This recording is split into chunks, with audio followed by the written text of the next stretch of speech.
ये जो आप देख रहे हैं ना, इसका यूज़ अगर आप अपने गुड़हल के प्लांट पर कर लेते हैं तो आपका जो गुड़हल का प्लांट है ना, पूरी सर्दियाँ बहुत अच्छे से फ्लावरिंग करेगा।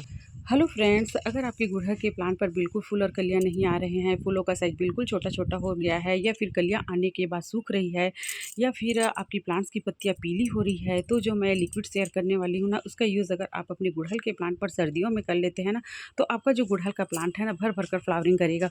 तो आप देख सकते हैं मेरा गुड़हल का प्लांट है और इसमें कितनी सारी जो है ना कलियाँ आई हुई है। इसके हर एक ब्रांच को आप देख सकते हैं कलियों से भरा हुआ है। तो आप भी अपने प्लांट पर ना इसी तरह से कलियाँ और फूल पा सकते हैं। तो फ्रेंड्स, जो ऑर्गेनिक चीज़ें होती हैं ना, उसका ना जो असर होता है ना, बहुत धीरे-धीरे से होता है। अगर आप सोचेंगे कि कोई भी सा हम खाद या लिक्विड जो हम ऑर्गेनिक बनाते हैं, उसके यूज़ करने के बाद हमारा प्लांट जो है ना, तुरंत फूल और कलियाँ निकालना स्टार्ट कर देगा, तो ऐसा बिल्कुल नहीं होता है फ्रेंड्स। इसके लिए आपको ना वेट करना पड़ता है। तो अगर आप ना अपने प्लांट्स की बहुत अच्छे से यानी फूल और कलियाँ चाहते हैं अपने प्लांट्स पर, तो आपको ना ऑर्गेनिक जो चीज़ें होती हैं ना, उसका यूज़ ना आपको अपने प्लांट्स पर ज़्यादा करना चाहिए। क्योंकि जो केमिकल दवाइयाँ होती हैं ना फ्रेंड्स, हमारे प्लांट्स के लिए बहुत ही ज़्यादा नुकसानदायक होती है। और मैं हमेशा जो है ना ऑर्गेनिक चीज़ें जो होती है ना, उसका यूज़ अपने प्लांट्स पर करते रहती हूँ, और मेरे प्लांट्स पर इसी तरह से ना भर भर कर फूल और कलियाँ आते रहते हैं। और ये जो चीज़ें होती हैं ना, जो ऑर्गेनिक चीज़ें होती हैं, हमारे घर में ही मिलने वाली चीज़ें होती है फ्रेंड्स, जिसका यूज़ करके हम अपने प्लांट्स की ग्रोथ को बढ़ा सकते हैं, फूल और कलियाँ पा सकते हैं। अगर आपके गुड़हल के प्लांट पर फूल और कलियाँ बिल्कुल नहीं आ रहे हैं ना, तो आपके प्लांट्स की मिट्टी भी है को मेरा फ्रेंड्स जो है ना, आपके प्लांट्स की मिट्टी जो है ना एल्कलाइन हो गई है। इसके कारण आपका जो प्लांट है ना, फूल और कलियाँ नहीं बिल्कुल नहीं निकाल रहा है। अगर आपके प्लांट्स की मिट्टी एल्कलाइन हो जाएंगी ना, तो आपका जो प्लांट है ना, बिल्कुल ग्रोथ नहीं करेगा, फूल और कलियाँ बिल्कुल नहीं निकालेगा। तो इसकी कमी की पूर्ति को हम ना जो है ना बहुत तरीके से पूरा कर सकते हैं, जिससे हमारा प्लांट जो है ना अच्छे से ग्रोथ करेगा, आपके प्लांट्स की मिट्टी को एल्कलाइन से एसिडिक बनाएगा। तो फ्रेंड्स, जो एसिडिक मिट्टी होती है ना, हमारे प्लांट्स के लिए इतना फ़ायदेमंद होता है ना, हमारे जितने भी फूल वाले पौधे हैं, गुड़हल, गुलाब, मोगरा, अपराजिता, सभी के लिए बहुत ही फ़ायदेमंद होता है। तो इस चीज़ का यूज़ अगर आप अपने प्लांट्स पर कर लेंगे ना, तो आपके प्लांट्स पर इसी तरह से कुछों में जो है ना कलियाँ निकलना स्टार्ट हो जाएंगी।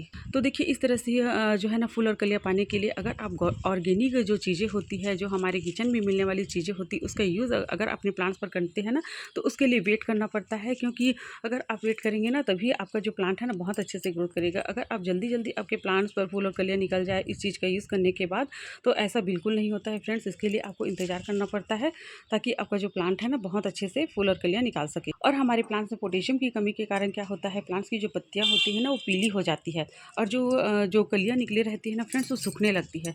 तो पोटेशियम की कमी की पूर्ति को हम ऑर्गेनिक जो चीज़ें होती हैं, हमारे घर किचन में ही मिलने वाली चीज़ें होती है, उससे पूरा कर सकते हैं। तो फ्रेंड, पोटेशियम की कमी की पूर्ति ना आप प्याज के छिलके से कर सकते हैं। तो देखिए फ्रेंड्स, प्याज के छिलके में ना अब पोटेशियम होता है, फास्फोरस होता है, जो हमारे प्लांट्स की ग्रोथ में बहुत अधिक सहायता करता है, फूल और कलियाँ निकालने में बहुत अधिक सहायता करता है।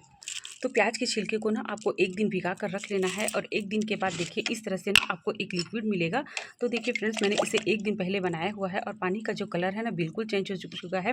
तो इस तरह से पानी का जो कलर बिल्कुल चेंज हो जाएगा, और प्याज के जितने भी गुण होंगे ना, वो पानी में आ जाएंगे।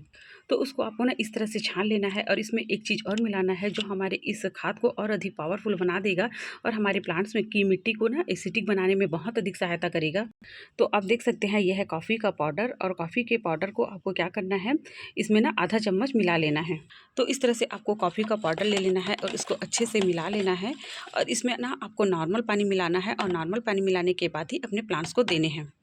तो आप देख सकते हैं, मैंने इसमें नॉर्मल पानी मिला लिया है। और जो कॉफ़ी का पाउडर होता है ना फ्रेंड्स, हमारे प्लांट्स में इतना अधिक सहायता करता है ना ग्रोथ में, फूल और कलियाँ निकालने में, या हमारे प्लांट्स की मिट्टी को एसिडिक बनाने में बहुत अधिक सहायता करता है।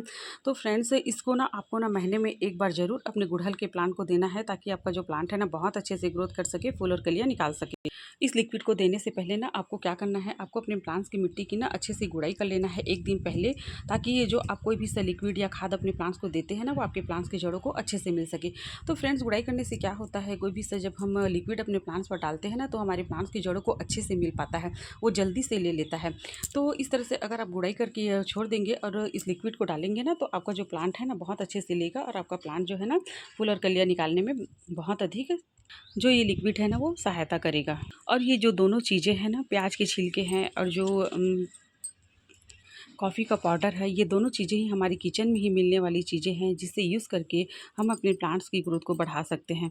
तो फ्रेंड, जो प्याज के छिलके होते हैं जिसे ये हम फेंक देते हैं, अगर इसका यूज़ अपने प्लांट्स की मिट्टी पर करेंगे ना, तो ये आपके प्लांट्स की मिट्टी की उर्वरक क्षमता को बढ़ाएगा। आपके प्लांट्स की मिट्टी में जो है ना पोटेशियम की कमी है ना, उसको पूरा करेगा। अगर आपकी प्लांट्स की ये जो पत्तियाँ हैं ना वो पीली हो रही है, या फिर जो कलियाँ निकलती है और सूख जाती है, तो उसको आपको ना हटाते रहना है।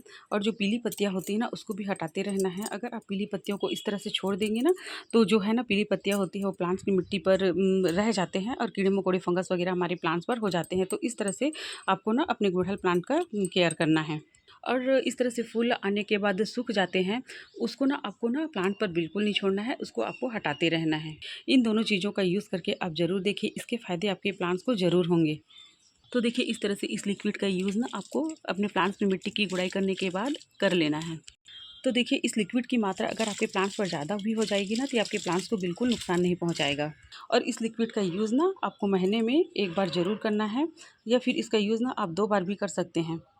तो ये छोटी सी जानकारी आपको अच्छी लगी होगी तो वीडियो को लाइक करना। अगर आप मेरे चैनल में नए हैं तो सब्सक्राइब ज़रूर करना। Thank you friend.